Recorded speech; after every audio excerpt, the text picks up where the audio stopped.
کوئٹہ کے علاقے سریاب میں انتخابی جلسے سے خطاب کرتے ہوئے بی این پی کے سربراہ سردار اختر جان مینگل کا کہنا تھا کہ بی این پی کے جلسوں میں بھرپور شرکت کر کے عوام نے 8 فروری سے قبل ہی اپنا فیصلہ سنا دیا ہے۔ سیاسی کارکن اپنی توجہ حکمت عملی سے طے کریں۔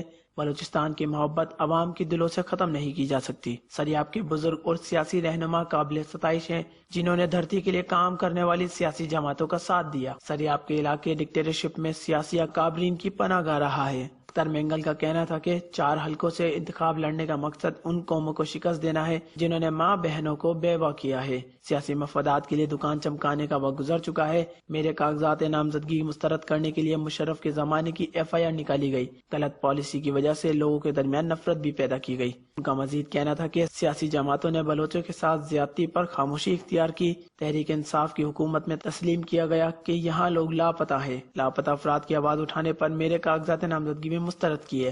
اگر لاپتہ افراد کے لیے آواز اٹھانے پر کاغذات نامزدگی مسترد ہوتے ہیں تو آج ہی کر دیے جائیں۔ ہمارے رہنماؤں کے کاغذات نامزدگی منظور ہونے کے خلاف سپریم کورٹ تک رسائی لی جا رہی ہے۔ تربت سے اسلام آباد جانے والے بچوں کے ساتھ ستیلی ماں سے بھی بدتر سلوک کیا گیا۔ اپنے ووٹ کی طاقت سے ان سیاسی جماعتوں کو شکست دینی ہے جو صوبے کو بکاؤ مال سمجھتے ہیں۔ اگر انتخابی نتائج تبدیل کیے گئے تو عوام سڑکوں پر نکلے گی۔ Watch news, Quetta.